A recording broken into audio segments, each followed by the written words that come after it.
Salut à tous.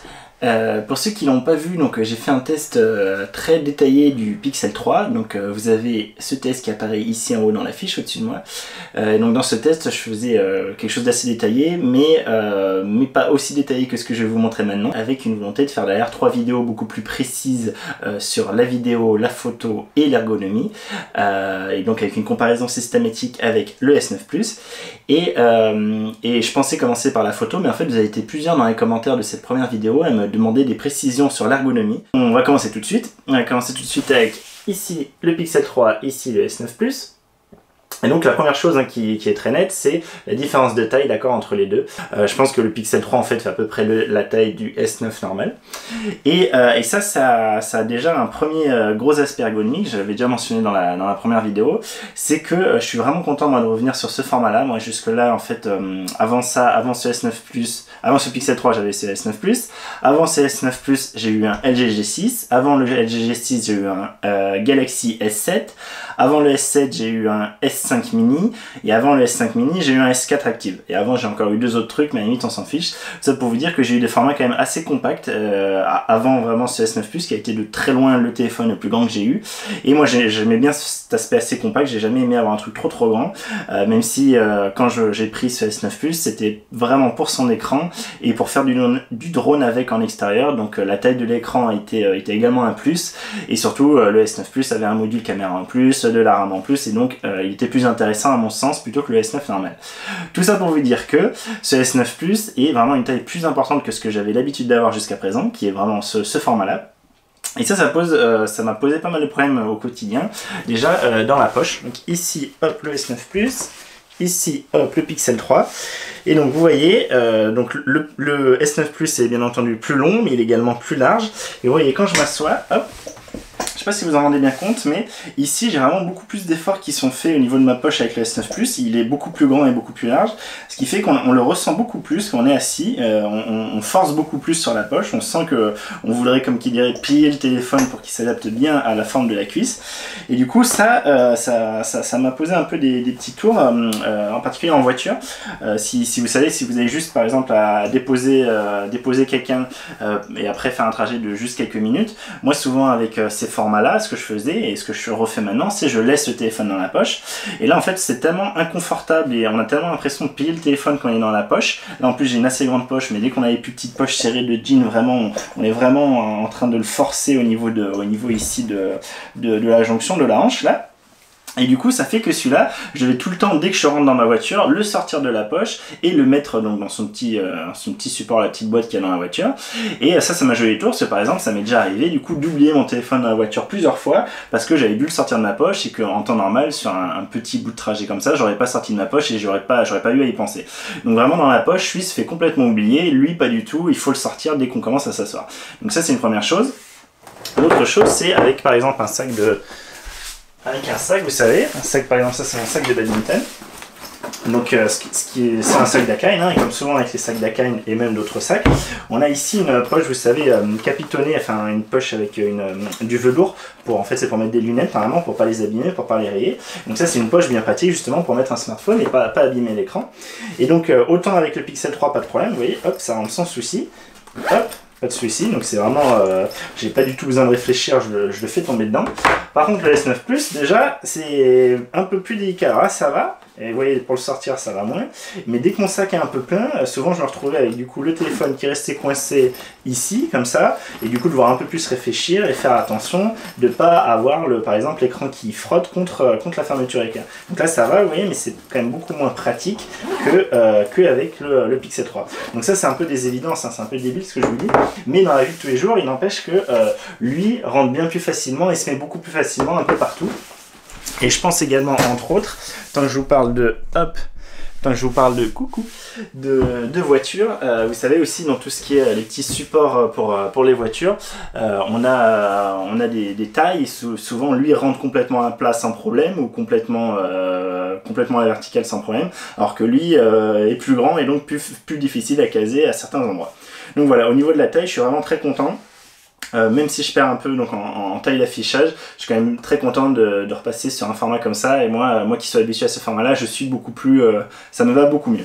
Une autre chose où je trouve le Pixel 3 devant le S9 Plus, c'est, là vous voyez, mes deux téléphones donc, ont une coque en silicone ici, là, c'est vraiment des coques assez basiques, mais qui me conviennent bien, parce que ça met pas de surépaisseur au téléphone, et ça protège bien l'arrière, et ça protège bien également normalement l'écran, et donc c'est là où moi je suis un peu embêté avec le S9 Plus, c'est que avec ses bords incurvés, ici, le S9 Plus n'a pas l'espèce de gaine, l'espèce de lèvre en silicone qui vient entourer tout l'écran. Vous voyez, j'ai vraiment tout l'écran qui est entouré sur le Pixel 3, ce qui fait qu'en fait, quand je le pose à plat sur une surface, hop, j'ai du coup la gaine qui permet de venir s'appuyer, et donc l'écran n'est absolument pas en contact.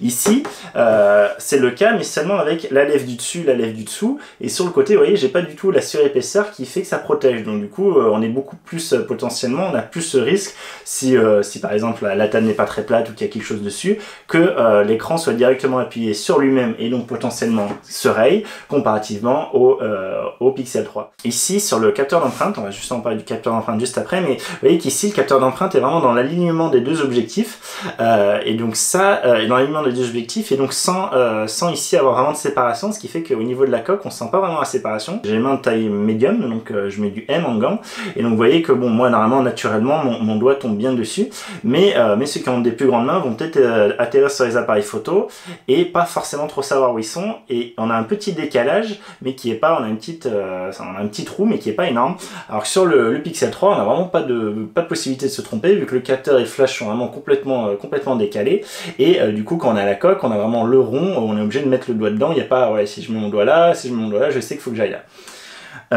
Tant que je parle du capteur d'empreinte, je trouve le capteur d'empreinte du Pixel 3 plus efficace, et je pense que ça vient en particulier du fait qu'il est rond au lieu d'être un peu rectangulaire comme sur le S9 Plus, et ça en fait j'ai l'impression que ça fait qu'il est beaucoup plus tolérant en fait à l'angle du doigt. On a une plus grande surface, en fait on a je pense que la surface globale est la même, mais on a la même surface partout vu que c'est rond, alors que là, si notre doigt est un peu de travers, on va pas avoir tout le doigt qui se pose dessus, et il va avoir plus souvent, dans la vie de tous les jours, j'ai remarqué que j'avais plus souvent des misses, des ratages avec le S9 Plus, où du coup j'appuyais, il se passait rien, et je devais réappuyer une deuxième voire une troisième fois pour que ça marche. J'ai l'impression que je rate moins souvent le capteur du... Ah voilà, vous voyez. Dès que j'ai le doigt un peu plus incliné, en fait, sur le S9 Plus, j'ai l'impression qu'il le détecte un peu moins bien. Après, les deux sont excellents, hein, mais je trouve que... alors, je sais pas si c'est la forme, vous voyez, j'ai l'impression que le Pixel 3 rate moins souvent. Je peux avoir mon doigt un peu plus de travers, etc., ça va mieux. Et en plus, le Pixel 3, donc vous devez entendre, il fait un son quand on déverrouille, et en plus, il fait quelque chose qui est bien agréable, que j'avais aussi sur la LG G6, c'est qu'il vibre quand on le déverrouille. Donc là, j'ai refait 1, 2, 3... Donc là les deux se sont bien déverrouillés, mais lui en fait vibre un peu, et donc on a vraiment un retour physique qui nous dit bah ok, j'avais bien pris en compte ce que tu m'as dit, alors que donc là typiquement quand je suis de dos, lui je suis pas sûr que j'ai déverrouillé, alors que lui je suis sûr que j'ai déverrouillé. Donc ça c'est plus agréable sur le Pixel 3. Là je vous ai volontairement mis les display on, donc sur les deux téléphones, donc ça moi c'est quelque chose que j'utilise pas normalement, c'est quelque chose que je trouve n'est pas forcément utile, et potentiellement peut abîmer l'écran, même si normalement c'est réglé ce genre de choses, et pompe de la batterie pour pas forcément grand chose. Et donc je trouve, alors ça c'est vraiment purement esthétique, hein, mais je vous le dis, je trouve quand même la façon de faire de Pixel beaucoup plus élégante, avec donc le pourcentage de batterie en bas juste au-dessus du port de chargement. Vous voyez que tout est cliché au même endroit. Lui sur le S9 Plus va avoir tendance à bouger pour justement éviter d'avoir des zones, des pixels cramés à force de rester allumés. Lui je crois il se décale, mais que d'un pixel du coup ça se voit pas. Au niveau après du déverrouillage, soit d'un côté sur le Pixel 3, on peut, ça je vous l'ai montré dans la première vidéo, double taper.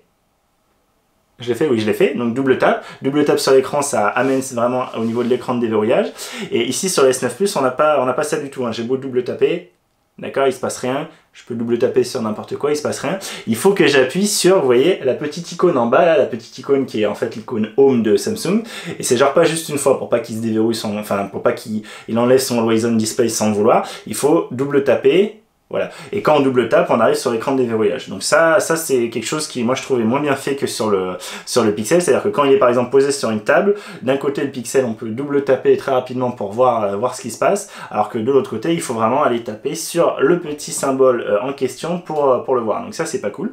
Ok, donc là on a les deux téléphones en mode Always on Display et on voit que le Samsung donne dès le mode Always on Display, affiche en fait le message qu'on lui demande d'afficher. Donc là, mon numéro de téléphone avec mon adresse mail pour dire que si quelqu'un retrouve le téléphone, il peut contacter et potentiellement il a une récompense. Et donc sur le Pixel 3, c'est pas le cas sur le Always on Display. Par contre, donc les deux, dès qu'on se... Pardon, du coup je suis habitué, voilà. Dès qu'on est sur l'écran de verrouillage, vous voyez que donc ici ça apparaît de la même façon sur le Pixel 3, d'accord.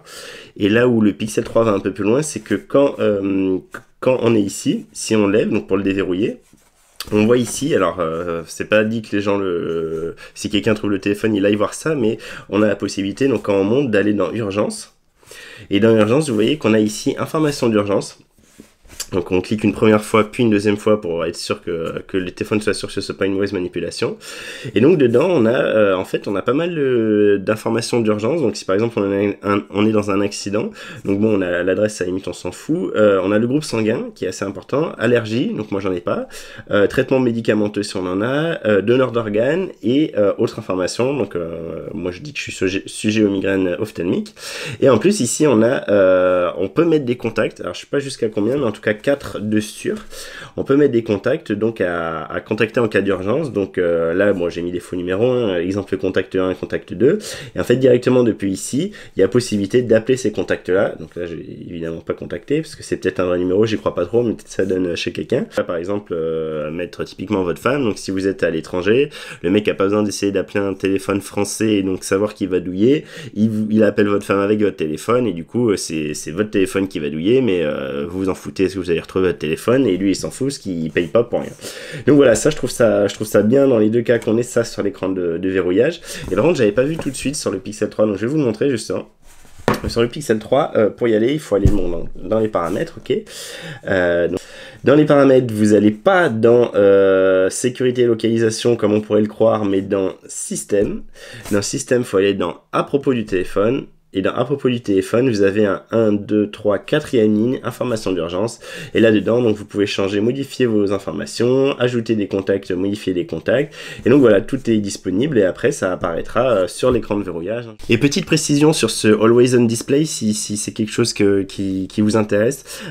Toujours hein, dans cette idée que Samsung offre beaucoup plus de possibilités de personnalisation. Vous voyez qu'ici, quand on l'active, ok, on a, hop là, Always on Display, je l'active. Vous voyez qu'ici, voilà, ici on a la possibilité de donner un créneau horaire, donc à quelle heure on veut que cet Always On soit toujours disponible. Donc ici par défaut il est de 7h à minuit, donc ça évite que pendant la nuit votre téléphone ait l'écran qui reste allumé pour rien et donc vous pompe de la batterie pour rien, donc ça c'est bien vu.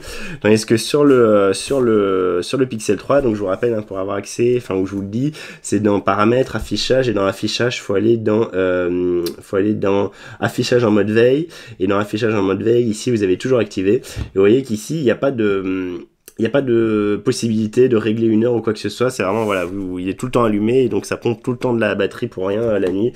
Donc là ici encore une fois la personnalisation est quand même bien plus poussée dans le Samsung, je préfère largement pour ça, il nous offre plus de choix. Bon, donc on a pas mal vu l'avant, on a pas mal vu l'arrière. Je ne parle pas là des modules photo, du positionnement par exemple, c'est quelque chose que je préciserai dans vraiment l'aspect photo. Parce que donc dans l'aspect photo, il y aura évidemment l'ergonomie pour la photo, donc je vais pas le faire en double. Donc je ne parle pas des modules photo. Je vais vous montrer un peu les tranches. Hop, alors sur la tranche gauche ici, donc on a le bouton de volume pour le S9 Plus et le bouton dédié à Bixby, d'accord. En bas, donc ici sur le Pixel 3, on a que un port USB-C comme on disait sur le S9 Plus, on a à la fois le port USB-C et surtout la prise jack, hein, donc qui me manque moi quand même ici. On a également ici, donc c'est la grille du haut-parleur, je vous ai montré de mon côté, oui c'est la grille du haut-parleur, donc sachant que sur le Pixel 3 on a les deux haut-parleurs frontaux, alors qu'ici on a un en bas et un par devant. Donc voilà, en haut par contre oui, on avait un micro pour la conférence, donc pareil pour les deux. Et sur la tranche du coup, hop, droite, la tranche droite de l'appareil quand on regarde écran en face de nous. On a d'un côté ici le bouton de déverrouillage, également le bouton de déverrouillage pour le Pixel 3, et pour le Pixel 3, le bouton de volume, les boutons de volume sont mis de ce côté. Au début, ça me perturbait un peu par rapport au Samsung, mais au final, ça me va très bien, enfin, pas de problème. Ça, vraiment, on s'y habitue vite, vous inquiétez pas pour ça, si c'est pas pareil sur le vôtre actuellement. Si par exemple, votre bouton déverrouillage est au-dessus, en dessous, enfin, moi, honnêtement, je trouve pas que ce soit un problème et je m'y suis fait très vite. Et oui, quand même, ici, je vous ai parlé de ce côté, ici, sur la tranche gauche du bouton Bixby. Le Pixel 3 n'a pas de bouton dédié, mais il a une feature dédiée. Alors donc si j'appuie ici sur ce bouton, j'arrive voilà, chez Bixby, d'accord. Donc je me sers pas là, je voulais juste réactiver pour vous montrer. Normalement j'avais désactivé ce bouton sur le S9 Plus. Tandis que sur le Pixel 3, vous voyez qu'il n'y a pas un bouton supplémentaire, mais il y a le fait de hop, vous voyez, on presse en fait les côtés, voilà, il se déclenche. On presse en fait les côtés, je vais le déverrouiller, celui-là ici, hop, je reviens sur l'écran d'accueil. Donc quand ici sur le S9 Plus, je vais appuyer sur le bouton, pour le Pixel 3, je vais juste presser les côtés, donc vous voyez en dessous des touches de volume, attention, 1, 2, 3. Voilà, et donc ici on a Bixby, ici on a Google, donc Bixby j'en parle pas, j'en suis jamais servi, c'est nul. Google, j'essaie de m'en servir même si c'est pas quelque chose, vous voyez, il est en train d'écouter tout ce que je dis et ce que je lui demande, mais je lui demande rien en fait, donc hop, on va l'annuler. Mais du coup, bon évidemment, hein, le Google Assistant est bien meilleur que Bixby, donc là j'avais désactivé. Et quelque chose d'agréable, encore une fois, c'est vraiment dans le retour haptique, c'est que ici quand on appuie, quand on déclenche bien l'assistant Google, on a une vibration pour nous dire ok, j'ai bien pris en compte le fait que tu es squeezé, là j'ai une petite vibration, alors qu'ici quand on appuie sur le bouton et on n'en sait rien, c'est pareil, on n'a pas de retour physique, et ça c'est quelque chose que je trouve bien plus agréable sur le Pixel 3. Dans les deux cas, cette touche ou cette pression ne peut pas être réattribuée, donc ça c'est quelque chose qu'on pensait allait arriver avec une mise à jour, c'est toujours pas le cas. Là c'est pareil, l'un comme l'autre nous force à avoir un bouton ou quelque chose de physique dédié juste pour l'assistant. Alors moi qui me sert pas spécialement d'assistant, ça m'énerve un peu, j'aimerais bien pouvoir réattribuer le squeeze à par exemple Locus Map ou quelque chose qui me sert vraiment quand je suis en extérieur pour aller plus vite. Donc c'est pas possible sur aucun des deux. Et donc ça je le mets de côté, le S9 Plus. Et donc on m'a demandé dans les commentaires, où j'ai lu, je sais plus trop où dans les commentaires, est-ce que quand on le sort de la poche, du coup on a un risque d'appuyer, de faire la pression, le squeeze? Pas du tout, hein. Il faut vraiment vouloir le prendre à pleine main et appuyer, d'accord? C'est pas quelque chose où juste en le tenant comme ça, vous allez le squeezer. Et en plus de ça, donc vous inquiétez vraiment pas pour ça, vous n'allez pas le déclencher involontairement, c'est quelque chose qui se règle. Donc là je vais dans les paramètres, on va dans système, hop, et dans système on va dans geste. Et dans geste en haut, on a le Active Age, donc voilà, c'est ça, les côtés qui sont actifs, c'est l'Active Age. Donc vous voyez qu'on a la possibilité de régler l'intensité. Je suis vraiment pas du tout sur une pression ferme, et même comme ça, j'ai aucun souci, j'ai jamais lancé par accident. Donc vous inquiétez pas, vous voyez, vous avez encore tout ça pour aller, et pourtant je suis un peu une brute quand même, vous avez tout ça pour y aller avant de le presser par accident, donc vous avez de la marge. Du coup, tant qu'à faire, j'en profite pour vous montrer tous les gestes. Donc je vous rappelle, hein, si c'était pas clair avant, il faut aller dans paramètres, dans système, et dans système vous avez geste, d'accord? Et donc dans geste on a vu l'ActiveEdge là à l'instant, d'accord? Donc je vous le refais pas. On a donc l'utilisation du lecteur d'empreintes, d'accord, pour afficher les notifications. Donc ça c'est vraiment le fait de, du coup, en glissant le doigt derrière, vous voyez, hop, ça descend, ok, donc là je remonte, je descends un coup, je descends un deuxième coup, voilà, donc ça, c'est ce geste-là, ok. Donc on a accès à l'appareil photo, comme il vous le montre là, c'est d'appuyer 2 fois sur le bouton Power pour où qu'on soit accéder directement à l'appareil photo, d'accord. Après on a activation du mode selfie, ça c'est justement quand on est dans l'appareil photo, je vous montre, du coup c'est le fait de le bouger pour que le mode selfie s'active, donc je vous le fais, hop. Voilà, ça a marché. Il faut vraiment l'avoir en main. Je pense qu'il faut le tenir un peu plus vertical. Donc là, vous voyez, hop.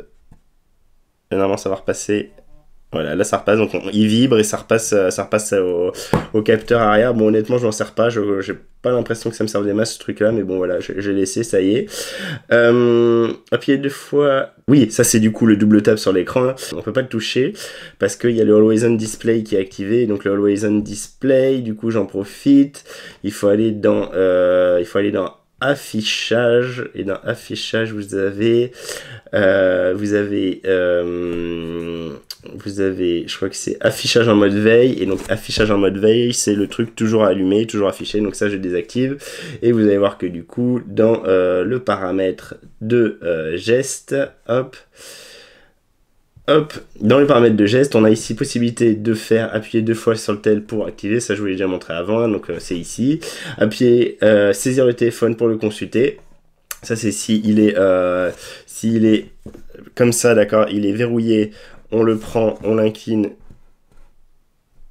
un peu plus. Et voilà, et là du coup le mode Always On Display apparaît, d'accord, donc s'il y a une notification elle apparaîtra là, on peut le reposer, il se réenlève, on le redresse un peu, et hop, il apparaît, d'accord, donc ça marche bien, c'est pas mal, hein, pour du coup pas... Donc ça permet en fait deux écoles, hein, soit du coup vous voulez pas vous embêter à le lever, parce que là par exemple, vous voyez moi j'ai du mal, et là du coup vous le levez, vous avez les notifications, soit du coup vous double tapez, hein, le fameux que je vous ai déjà montré, et vous pouvez redouble taper, ok. Donc ça marche bien, pas de souci. Et donc le dernier geste qu'on a ici, c'est bloquer la sonnerie, et donc ce geste c'est en fait, vous voyez là il vous dit, c'est d'appuyer en même temps sur le bouton verrouillé plus le bouton volume du haut. Donc là on est bien avec la sonnerie, et si j'appuie sur bouton plus et verrouillé, hop, moi j'ai une petite vibration, et si on réappuie là, on voit qu'il est passé un vibreur. Bon, moi je trouve pas ça passionnant, je trouve que ça va plus vite comme ça quand même, hein, au final, vous avez vu que je galère pas mal à appuyer sur les deux en même temps, et donc je trouve que c'est plus rapide de passer par là. Mais voilà, c'est quelque chose qui est possible. Donc on va voir un peu justement, là on vient de parler du vibreur, on va voir un peu comment on peut faire taire le téléphone quand on se fait appeler. Et on va commencer par le fait de le squeezer. Moi je trouve ça assez rigolo de lui dire, donc de la même façon que hop, on l'appuie dessus pour déclencher le Google Assistant. En fait, quand on a un appel, on peut appuyer pour arrêter le son. Donc je vous le montre, hein, je m'appelle depuis mon fixe tout de suite. Hop, donc du coup là vous voyez j'ai l'appel, donc j'ai possibilité de le mettre en silencieux en appuyant sur les côtés, d'accord. Donc je refais, donc vous avez soit possibilité de squeezer, hein, moi je trouve ça assez marrant cette idée de lui tordre le cou et de l'appuyer. Vous avez évidemment la possibilité d'appuyer sur la touche volume bas, hein, ce qui du coup le met en silencieux, bon comme sur tous les téléphones. Et donc la troisième possibilité c'est de directement le retourner, ok. Voilà, donc vous voyez, du coup, il s'est mis en silencieux. Et ça, en fait, c'est grâce à la fonction flip to shoot. Donc, retourner pour faire chute, quoi. Retourner pour le faire s'éteindre. Ça paraît pas dans les gestes. C'est un peu pour ça que je vous fais aussi cette vidéo. C'est pour vous montrer où sont les paramètres, parce que c'est pas forcément évident là-dessus. Il y a des trucs qui sont vachement plus logiques que sur Samsung, mais d'autres qui, moi, me dépassent un peu. Donc pour aller au flip to shoot, il faut aller en fait dans bien-être numérique. Et dans bien-être numérique, donc là on a tout l'histoire du bien-être numérique, hein. Vous savez combien de temps vous avez passé sur différentes applications, vous pouvez limiter le temps et tout. Bon, moi je m'en sers pas, mais ça a le mérite d'être là pour ceux qui veulent se désintoxiquer de leur téléphone. Il y a un mode sommeil, bon il y a plein de trucs, gérer les notifications, etc. Et il y a le mode chute, donc là vous cliquez dessus. Et donc c'est ici que vous dites voilà, que vous retournez votre téléphone pour le mettre en mode en mode silencieux, mais c'est pas ça en fait. Le mode chute, donc c'est ce qui a marqué, donc vous voyez aussi là, vous voyez la petite icône, cette petite icône, c'est en fait l'icône ne pas déranger. Et c'est ce qui vous dit là. Donc c'est là où il y a une petite feinte, c'est que du coup, j'ai vu moi aussi, hein, ça m'a feinté au début. J'avais vu des gens tester ce mode et dire sur internet, voilà là du coup le mode ne marche pas quand on m'appelle, même si quand il est retourné, bah, le téléphone fonctionne quand même. Et en fait c'est parce que vu que ce qui est activé c'est le mode ici ne pas déranger, donc qui est ici, d'accord, il faut bien du coup quand vous faites votre test, soit faire un test avec un téléphone qui n'est pas dans vos contacts favoris, d'accord, donc souvent quand on fait le test on prend le téléphone de son copain ou de sa copine, on s'appelle et du coup ah bah ça sonne, c'est pas normal, et en fait ça sonne, c'est pas normal parce que dans les paramètres, donc en appuyant longtemps ici sur ne pas déranger, il y a les exceptions, et en fait dans les exceptions de base il vous met les appels ici des contacts favoris, donc ça c'est ce qui est par défaut, c'est mis, c'est donc autoriser les appels et les messages des contacts favoris, ce qui fait que même quand il est retourné et donc en mode ne pas déranger, les appels passent quand même et donc vous avez quand même le son. Donc là vous voyez en haut il n'y a aucune notification d'appel, quand je verrouille il n'y a aucune notification d'appel ici, d'accord, je passe face contre sol, ok, donc avec le flip to shoot activé, je m'appelle, ça compose. Voilà, là, ça sonne. Donc là, moi, au fixe, j'entends que ça sonne, d'accord. Là, ici, je suis en train de faire sonner. Vous avez dû entendre le bip. Et du coup, ici, de ce côté, vous voyez qu'il ne se passe rien. Et pourtant, il me dit bien que là, je suis en train de me faire appeler, d'accord. Donc là, je pense que je vais avoir, voilà, appel entrant. Là, c'est trop tard, du coup, je l'ai raté parce que voilà, je passe sur mon répondeur. Mais du coup, vous avez bien eu l'appel qui s'est fait sans que ça vous dérange, sans avoir la sonnerie, etc. Donc ça marche pour les notifications, les messages, les appels, pour tout en fait. Donc c'est bien pratique et il faut bien penser à aller dans les paramètres du mode ne pas déranger pour désactiver éventuellement vos favoris. Après, vous pouvez gérer comme vous voulez. Vous pouvez dire que tous vos contacts peuvent vous contacter, peuvent vous appeler. Du coup, ça filtre que les appels de transporteurs, de conneries téléphoniques, des choses comme ça, ou que vos favoris, ou carrément aucun, et donc vous êtes sûr que quand il est comme ça, personne ne peut vous embêter. Donc au niveau de l'affichage, on a déjà vu qu'on avait un écran bien plus lumineux sur le S9 Plus. Donc là, ce que je vous montre, sincèrement, je vous l'ai déjà dit dans le test général, c'est un affichage adaptif qui à mon avis est l'affichage utilisé par le plus de personnes et qui à mon avis est celui le plus intéressant pour un smartphone qui va s'adapter en fonction du contenu et de la lumière extérieure. Bref, donc là je suis bien en affichage adaptif et donc je voulais vous montrer justement un peu la coloration de l'écran et un peu la gestion des couleurs. Donc là voilà, je suis vraiment sur du blanc, enfin du blanc un peu gris, donc avec une page Google en hors ligne. Quand je suis sur le côté, j'ai un assez important color shifting sur le S9 Plus. Moi, voilà où je suis, donc là je suis à environ 40 cm de l'écran, donc peut-être à 40 cm aussi de hauteur. J'ai vraiment un gros color shifting. Alors j'essaie de vous le faire apparaître à l'écran. Je sais pas trop comment vous le voyez, peut-être comme ça vous le verrez mieux. Hop. Ça tire vraiment beaucoup sur le bleu, enfin beaucoup, ça tire vraiment sur le bleu, en tout cas énormément plus que le Pixel 3. Je vous montre ici le color shifting du Pixel 3, ok. Donc je vais vous le faire comme ça, peut-être ça sera plus visible. Hop. Hop.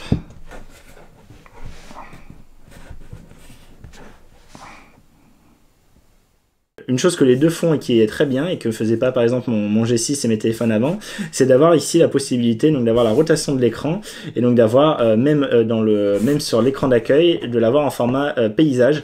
Et donc ça c'est bien pratique parce que par exemple quand on fait du drone et qu'on l'a sur la télécommande, et ben on n'a pas besoin de s'embêter à essayer de tourner la télécommande dans tous les sens avant de rentrer dans l'application DJI. Donc vous voyez juste qu'il gère un peu différemment quand ici le S9 Plus garde les applications raccourcies en bas, Android Pie en tout cas ici met tout à droite, donc ça c'est une façon de voir. Lui ici garde les noms alors qu'ils sont enlevés sur le Pixel, ce qui s'explique peut-être aussi par la résolution et la taille de l'écran. Et juste pour vous montrer, je sais qu'il y a des gens que la vitesse de rotation automatique de l'écran est importante parce qu'ils n'arrêtent pas de passer d'un mode portrait à un mode paysage. Donc là on est les deux en mode de paysage, je vais tous les deux les incliner vers le haut. 1, 2, 3. Ok, ouais, c'est kiff hein. Là, ça a peut-être été plus rapide quand même sur le S9 Plus. Bon, là, ça a été plus rapide sur le Pixel 3. Je pense qu'après, il y a aussi un angle où j'ai l'impression que le Pixel 3 revient plus vite. Ouais, il revient plus vite en mode portrait. Et par contre, le S9 Plus va plus vite en mode paysage, c'est ça. J'ai l'impression. Hein, ouais, ça dépend. Mais franchement, c'est kiff. Et je trouve que les deux font du bon boulot. Et les deux, voilà, font une rotation rapide et ça marche bien. Comme je l'ai dit, l'écran est vraiment beaucoup plus lumineux sur le S9 Plus et beaucoup plus lisible en extérieur.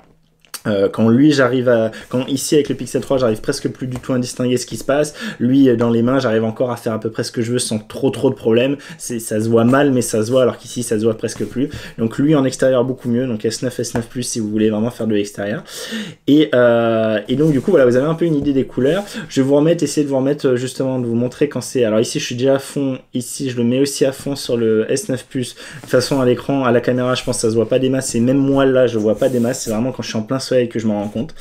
Du coup là vous voyez j'ai enlevé le Always On Display sur les deux téléphones et c'est quelque chose que j'ai déjà mentionné dans le test général, mais ici quand sur la face avant du Pixel 3 on a deux modules photo, sur la face avant du S9 Plus on en a qu'un, mais on a par contre une LED de notification qu'on n'a pas sur le Pixel 3 et ça c'est bien pratique parce que moi je trouve que par exemple quand on met à charger son téléphone, le fait d'une petite lettre rouge qui apparaît plutôt que d'avoir un écran noir ou de devoir déverrouiller l'écran pour voir si on est en charge ou pas, je trouve ça beaucoup plus pratique. Donc la LED passe verte par exemple quand la batterie est complètement chargée, elle est bleue quand on a une notification. Donc voilà, moi je trouve que c'est plus ergonomique d'avoir une petite LED qui pompe pas de batterie et qui avec une couleur on sait directement où on en est que de devoir passer via un Always On Display qui en plus moi je ne mets pas. Dans la vidéo de test général, je vous avais montré, je vous avais fait apparaître au tout début, je vous avais fait apparaître le rechargement sur le Samsung Stand, d'accord.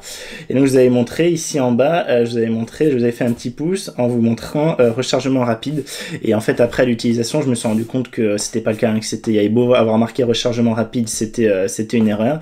Ce qui est plus logique vu que de toute façon ici j'ai un câble, en fait j'ai un chargeur qui est pas du tout un chargeur rapide, donc il est pas censé le faire. Et donc c'était un bug, hein, c'était un bug dans la première version de ce Pixel 3 qui a été corrigé donc avec la mise à jour de novembre. Là vous voyez que maintenant on a bien marqué rechargement lent au lieu d'avoir rechargement rapide. Et juste pour vous montrer, hein, c'est le cas également sur le S9 Plus, hein. Ici je suis pas en rechargement rapide. Alors hop. Donc ici, chargement sans fil 55%, donc il me dit pas rapide, si ça avait été rapide il me l'aurait dit. Et ce que je vais faire, c'est que je vais vous montrer avec une brique de rechargement rapide. Lui il va passer en rapide, tandis que le Pixel 3 va pas passer, le Pixel 3 étant pour l'instant bridé. Alors c'est un peu des salauds là-dessus, il ne recharge rapidement en wireless que avec le stand de Google pour l'instant. Donc on va vérifier ça, si c'est bien le cas ici. Ok, alors on va regarder justement cette recharge rapide sans fil. Donc là j'ai pris le chargeur officiel du S9 Plus qui permet la recharge rapide avec le Samsung Stand. Donc je pose le S9 Plus sur le stand. Et donc on voit en bas, il y a bien marqué recharge rapide sans fil, 57%. Alors je vais déverrouiller comme ça, on verra. Hop. Ici, donc ici vous voyez sur Samsung, et ça c'est quelque chose qui est beaucoup mieux sur Samsung, c'est que sur la surcouche Samsung, on a bien en tout cas ici le type de rechargement, donc sans fil rapide, avec en plus estimation du temps de recharge, donc 1h13 avant le rechargement complet. Donc vous voyez qu'on est bien en sans fil rapide. Sur le Pixel 3, hop, je pose, tac. Donc là il se recharge bien, ça n'a pas de souci, mais vous voyez on est bien en rechargement lent.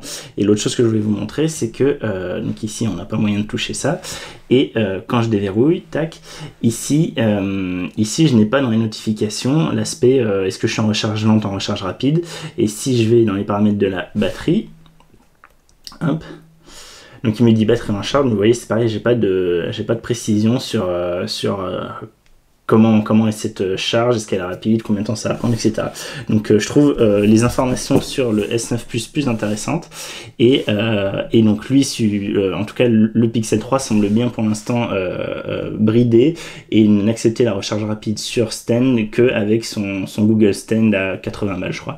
Alors c'est un peu mesquin de la part de Google, hein, clairement. Par contre, c'est pas quelque chose qui m'embête vraiment, parce que j'estime que surtout sur du sans fil comme ça, la recharge pour moi c'est pas intéressant d'avoir de la recharge rapide, parce que c'est plutôt quelque chose que je vais utiliser, ou par exemple au bureau, moi j'en ai un et je pose mon téléphone pour le recharger, mais voilà, sans m'énerver plus que ça. J'ai pas besoin de le recharger rapidement quand il est sur le stand. Si j'ai besoin de le recharger rapidement, je vais le brancher vite avant de partir, parce que de toute façon la recharge rapide sur le S9 Plus par exemple est plus rapide en câble que en sans fil évidemment.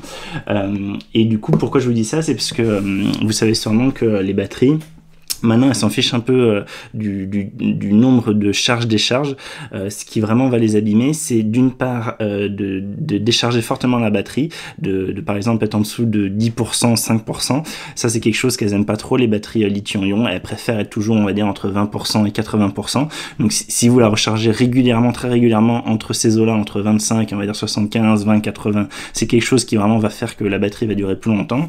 Et l'autre chose que la batterie n'aime pas du tout, c'est justement la recharge rapide. Là il faut le prendre, je sais pas, il faut le prendre comme essayer de remplir le plus rapidement possible un vase ou un ballon d'eau. Évidemment que si vous le remplissez doucement ou si vous le remplissez très rapidement, en le remplissant très rapidement, vous allez distendre plus fortement la membrane, plus violemment la membrane, et c'est un peu la même chose. Faut voir un peu cette analogie eau vis-à-vis de l'électricité. Et donc le fait de charger rapidement, c'est quand même une contrainte plus importante pour la batterie, et donc moi je vois pas d'intérêt à recharger régulièrement, rapidement, et surtout pas avec le stand. Donc c'est pas quelque chose qui m'embête, mais effectivement clairement un Google est mesquin, et avec un chargeur, alors je sais plus combien on peut regarder, on va dire pour aller jusqu'au bout du truc.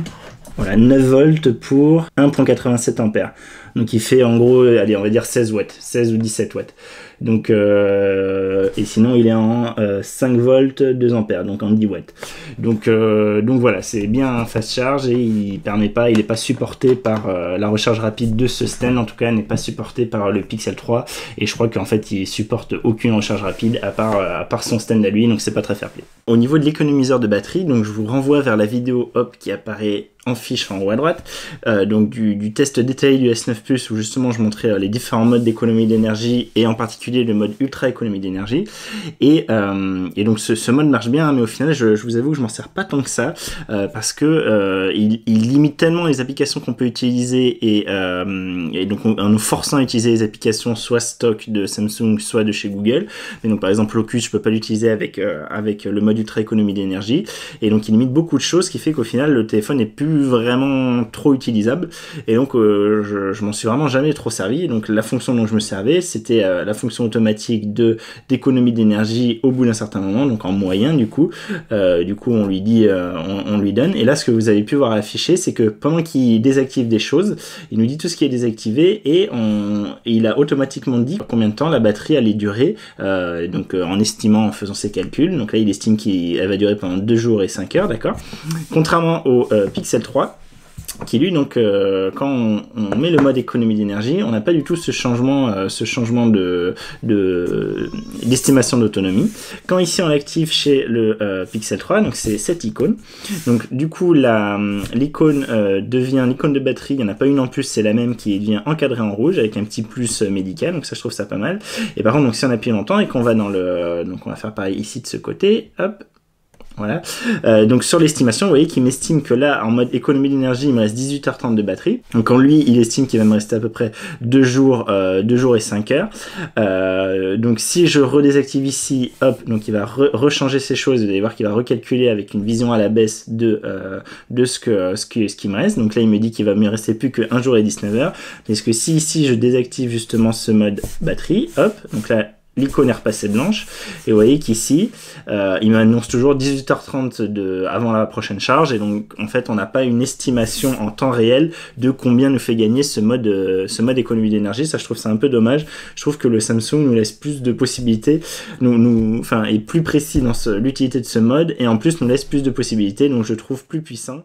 Quelque chose que je vous ai pas dit sur le mode économie d'énergie, c'est que quand il est activé, une des choses qui se ressent directement, c'est que on n'a plus les vibrations, donc tout ce qui est retour haptique par exemple, lorsqu'on appuie sur les touches, elles y sont plus, on n'a vraiment plus aucune vibration. Donc c'est malin ça de vraiment essayer de gagner un peu de la batterie sur tout ce qu'ils peuvent. Je trouve ça pas mal. Et l'autre chose que je vous ai pas dit, donc là je vais le redésactiver. Alors j'ai pas vraiment pu le tester, j'ai pas encore assez utilisé pour vraiment me dire voilà, il fonctionne beaucoup, il fonctionne très bien, et je gagne, je sais pas, 50% de plus en temps d'utilisation grâce à ce mode. Il y en a pas mal qui ont dit qu'apparemment il fonctionnait quand même très bien. Voilà, moi je me prononce pas là-dessus, je me prononcerai je pense sur mon test à plus long terme, vous dire voilà, en l'activant, là je l'ai mis à 18%, j'ai peut-être l'activer à 20% maintenant ou à 25% pour un peu me rendre compte de ce qu'il fait vraiment. Donc là j'ai pas encore d'avis là-dessus. Par contre j'ai un avis sur ici vous avez dans les réglages rapides, vous avez un truc qui s'appelle, vous voyez à gauche de l'éclairage nocturne là, j'ai un truc qui s'appelle nuance de gris, 50 Shades of Grey.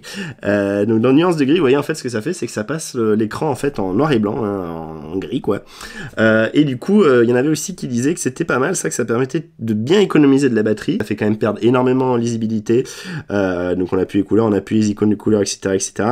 Par contre, il a le gros mérite que vraiment tout, contrairement au Samsung, où je vous redis, allez voir le test, mais là ici, on peut l'activer et tout reste complètement fonctionnel. On peut aller dans YouTube, ok. Tout YouTube, on peut regarder une vidéo YouTube, on pourra la voir en noir et blanc. En fait, c'est juste qu'il applique un filtre, entre guillemets, un filtre gris sur tout ce qui apparaît sur l'écran, mais tout est utilisable. Vous pouvez utiliser l'appareil photo, il n'y a pas de souci. C'est juste que voilà, tout est gris, Donc ça, c'est pas mal, parce qu'au moins, il nous limite pas, et juste, il joue sur la couleur de l'écran, voilà. Si vraiment vous êtes en galère et que vous avez l'écran tout le temps allumé, et que c'est la fin de votre batterie, et vous voulez essayer de gagner le max possible, du coup, vous pouvez activer à la fois le mode économie d'énergie et le mode niveau de gris, et là vous êtes un peu vous êtes un peu au top de ce que ce téléphone peut vous proposer en économie d'énergie.